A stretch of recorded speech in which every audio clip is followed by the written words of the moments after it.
Hello दोस्तों, आज हम बात करेंगे कि अपने मन की स्थिति के साथ जुड़ जाना, खुद को खुद के साथ कनेक्ट करना क्या होता है और हमारा असली जीवन भी वहीं से शुरू होता है जब हम स्वयं के साथ जुड़ना चाहते हैं और जुड़ने लगते हैं। अभी तक तो जो जीवन हम जीते हैं वो कहीं ना कहीं एक गुमनाम ज़िंदगी होती है जिसमें कोई भी सच्चाई नहीं होती है। आधुनिकता बहुत होती है, 3D की सारी चीज़ें होती हैं, सारे जितनी भी मटेरियलिस्टिक चीज़ें होती वो सब होती हैं हमारे पास, लेकिन जो कहीं ना कहीं एक सुकून, एक शांति का जो जीवन होता है वो उन सब चीज़ों से हम कहीं ना कहीं दूर होते हैं। लेकिन जिस दिन हमारे अंदर की चेतना जागृत होती है और स्वयं को हम पहचानने लगते हैं और कहीं ना कहीं से जब बहुत ज़्यादा हमें ट्रिगर मिलने लगते हैं चारों तरफ से, चाहे वो पारिवारिक स्तर पर हो, चाहे वो सामाजिक स्तर पर हो, या फिर हम कोई भी अपने कार्यस्थल पे ट्रिगर हमें मिलते हैं, उस दिन से कहीं ना कहीं कुछ चीज़ें हमें भीतर तक झकझोर कर रख देती हैं। एक ऐसा जीवन जिसकी कहीं भी हमने कल्पना भी नहीं की होती कि हमारे जीवन में एक समय पर, एक उम्र पर एक ऐसा पड़ाव, ऐसा कुछ आएगा जो मतलब बिल्कुल ही हमारी कल्पना से परे होगा। जब वो इतने ज़्यादा ट्रिगर, इतनी ज़्यादा परेशानियां मिल जाएं, फिर कहीं ना कहीं हमारे भीतर की जो चेतना है वो जागृत होने लगती है कि मेरा जीवन तो कुछ और ही है और अभी तक हम स्वयं से जुड़े ही नहीं। कहीं ना कहीं हम केवल बाहरी चीज़ों से ही जुड़कर रह गए थे, चाहे वो लोगों से हो, चाहे वो कोई चीज़ से हो, या जितनी भी आधुनिकता की चीज़ें हों उनसे हमारा अभी तक मन लगाव जुड़ा हुआ है, उन्हीं से लगाव हमारा। लेकिन जिस दिन हम अपने मन की स्थिति को जान लेते हैं और स्वयं को समझना शुरू करते हैं कि हम खुद कौन हैं, उस दिन से हमारा जीवन जो है परिवर्तित होना शुरू हो जाता है। एकदम से बहुत बड़ा बदलाव हमारे जीवन में नहीं आता है, लेकिन धीरे धीरे कुछ चीज़ों में हम पाएंगे कि एक काफ़ी कुछ हद तक परिवर्तन हो रहा है और खुद को हम जानना शुरू यहीं से करते हैं और हमारे असल जीवन की शुरुआत भी यहीं से हो जाती है। फिर धीरे धीरे हम अपने अंदर पड़े हुए विकारों की सफाई करने लगते हैं। जैसे कि घर होता है, घर में कितना कूड़ा करकट, बाहर आंधी आई तो घर के अंदर कूड़ा करकट आ गया।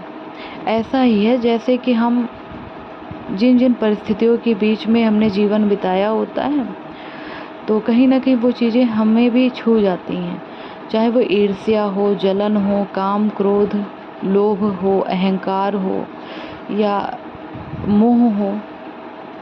ये सारी चीज़ें हमें जब छूती हैं तो ये हमारे जीवन का कहीं ना कहीं एक हिस्सा बन के रह जाती हैं और ये सब हमारे जीवन में जा कर के उथल पुथल मचा देती हैं। कहीं ना कहीं हमारा जो जीवन है जैसे लोहे में जंग लगने लगती है, इसी तरीके से ये सारे विकार होते हैं जो हमारे जीवन में जंग लगा देते हैं और हम स्वयं को समझ नहीं पाते और धीरे धीरे हमारा जीवन जो है खोखला होने लगता है और फिर ज़्यादा जीवन बचता भी नहीं और जितना जीवन होता है वो बहुत ही ज़्यादा कठिन स्थितियों को लेकर के ही बीत जाता है। लेकिन जब हम स्वयं के साथ जुड़ने लगते हैं, जब हम बाहर की यात्रा ना करके स्वयं की यात्रा पर ध्यान देने लगते हैं, हम हर दिन 24 घंटे में से 1 घंटा स्वयं के लिए निकालने लगते हैं।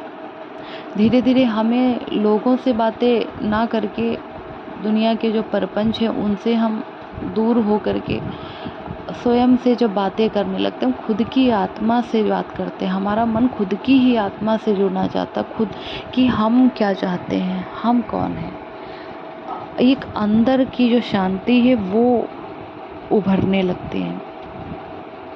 तब हम अपने भीतर की सफाई करने लगते। फिर धीरे धीरे हम पाएंगे कि एक एक जो भी विकार हमारे भीतर है, काम, क्रोध, लोभ, मोह, अहंकार, ये सब मतलब कहीं ऐसे लगता कि कभी हमारे भीतर थे ही नहीं, इस तरीके से गायब हो जाते हैं। और हमारा मन, हमारा आत्मा, हमारा शरीर बेहद ही चमकने लगता है। कहने का मतलब ये है, बेहद ही शुद्ध और पवित्र हो जाता है हमारे भीतर। फिर जिस तरीके के उसके बाद विचार भी आते हैं ना, तो वो बहुत ही ज़्यादा सकारात्मक ऊर्जा को लिए होते हैं।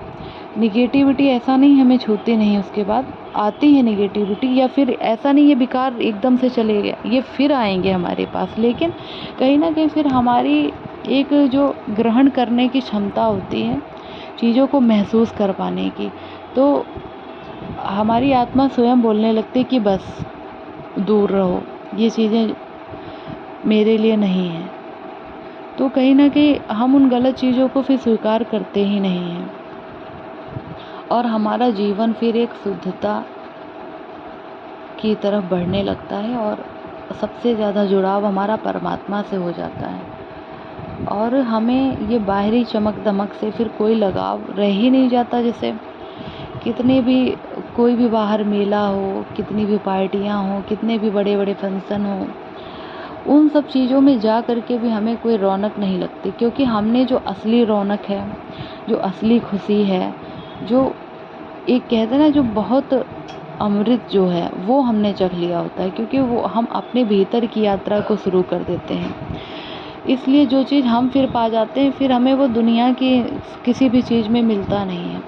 इसलिए बस कहने का तात्पर्य इतना ही है दोस्तों, कि आज का जो समय है, स्वयं के साथ जुड़ना बहुत ही ज़्यादा ज़रूरी है, क्योंकि ये कलयुग है। कलयुग भटकाव की स्थितियाँ बहुत ज़्यादा लेकर आता है। हमें बाहरी चमक धमक और बेहद के लोभ, बेहद के काम, क्रोध, अहंकार, जितने भी विकार हैं, ये सब हमारे जीवन में हमें आकर्षित करेंगे। और इंसान हमें, तो बेशक जाहिर सी बात है, हम इन सब की ओर जाएंगे भी, लेकिन अपने चेतना से जब हम जुड़ जाते हैं, अपनी मन स्थिति से जब हम जुड़ जाते हैं, तब हमें सही और गलत की पहचान स्वयं ही होने लगती है कि क्या हमारे लिए सही है और क्या गलत है। तो इन चीज़ों को हम अच्छे से विश्लेषण कर पाते हैं। इसलिए हर दिन स्वयं की सांसों से जुड़िए, जैसा कि बार बार मैं कहती हूँ। और कहीं भी आपने कोई भी वीडियो सुनी होगी, कोई भी योगियों की बातें आपने सुनी होंगी, वो सब सांसों से जुड़ना ही बताते हैं, क्योंकि जब हम स्वयं की सांस से जुड़ते हैं तो हमारे भीतर बहुत ही अद्भुत शांति आ जाती है। कुछ पल के लिए हम शांत होकर के हर दिन बैठें, जब भी आपको समय हो, और प्रयास ये करें कि आसपास कोई आवाज़ ना आए, एकांत होना चाहिए।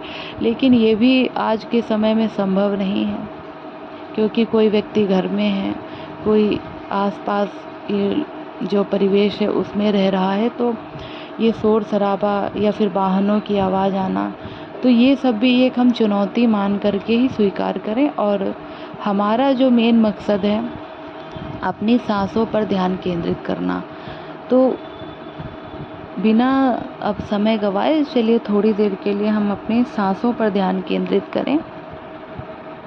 सबसे पहले अपनी बुद्धि को हर एक स्थिति से हटाते हुए केवल और केवल अपनी भ्रुकुटी पर देखने का प्रयास करें। अब हम सांसों को लेने का प्रयास करेंगे। लंबी गहरी सांस भरते हुए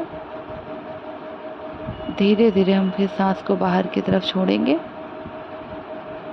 सांस बहुत ज़्यादा तेज़ी से नहीं लेनी है, बहुत ज़्यादा धीरे भी नहीं लेनी है, एकदम सामान्य गति से सांस लेनी है। और अभ्यास करते करते आपको ये महसूस होगा कि आपको आपकी सांसें सुनाई दे रही हैं। सांस बाहर जा रही है, सांस अंदर आ रही है। आंखें हमारी बंद रहेंगी दोस्तों।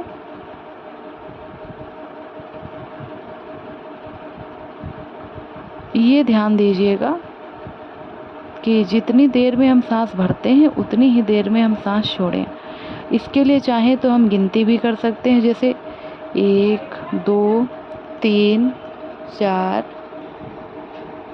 5 6 7 8 9 10।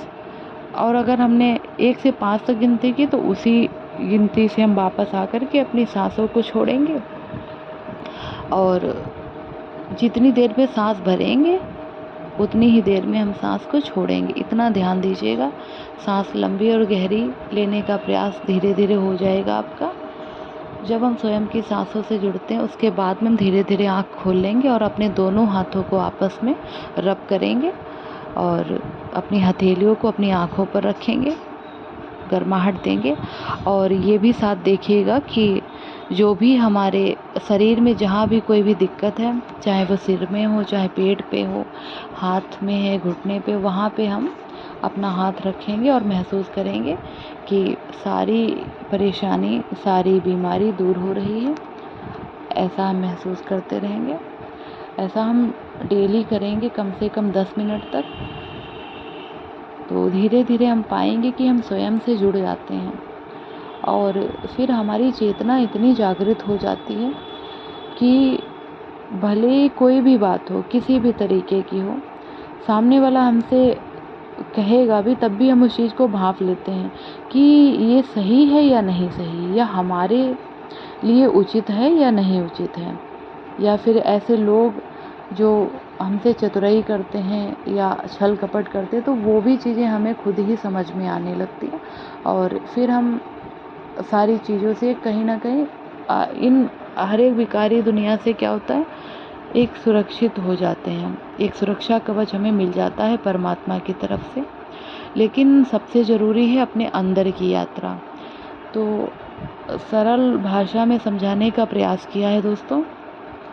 कोई भी गलती हुई हो तो माफ़ कीजिएगा, पर हर दिन बस इतना ही कहना चाहूँगी, मेरा उद्देश्य केवल यही है कि स्वयं को जानिए और स्वयं के अनुभवों से ही जीवन में आगे बढ़ने का प्रयास कीजिए और स्वयं से ही सीखिए।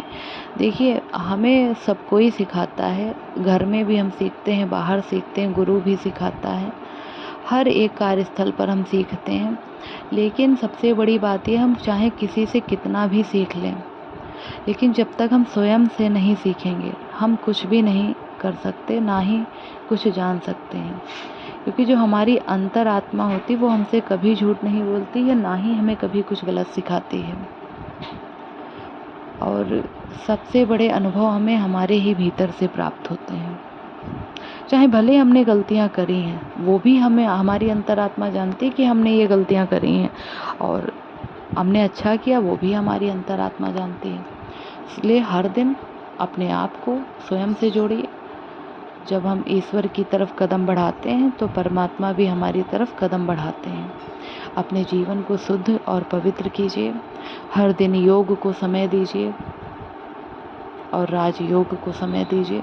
स्वयं से जुड़िए, स्वयं की चेतना से जुड़िए। अपने भीतर जो भी गुस्सा है, क्यों आया ये पहचानिए। कहीं ना कहीं कुछ अंदर जल रहा होगा, इसीलिए तो गुस्सा एक जल रहा का मतलब ये है कि किसी न किसी बात को लेकर के बहुत ज़्यादा मंथन किया, बहुत ही गुस्सा हमें सामने वाले पर आई, या फिर ये चीज़ें हो जाती है कि हम जब सामने वाले को अपनी बात नहीं समझा पा रहे होते हैं तब हमें लगता है कि आखिर क्यों नहीं सामने वाला समझ रहा।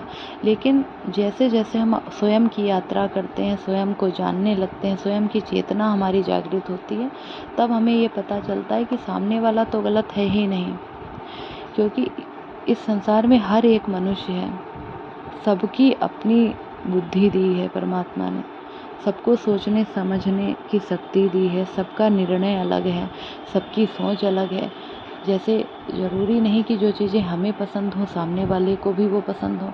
अब खाने का ही अगर एग्जाम्पल ले लीजिए, किसी को रोटी बहुत अच्छी लगती है तो किसी को चावल बहुत अच्छे लगते हैं। तो इसमें ये नहीं है कि सामने वाला गलत हो गया या हम गलत हो गए। हाँ, उसकी अपनी बौद्धिक क्षमता है, हमारी अपनी क्षमता है, लेकिन हम अपनी सोच को, समझ को सही रख सकें, ये जिम्मेदारी हमारी अपनी है। कौन किस रास्ते पर जा रहा है ये मत देखिए, हमें अपने रास्तों को संभालना है, इसलिए हमें भीतर की यात्रा करनी है।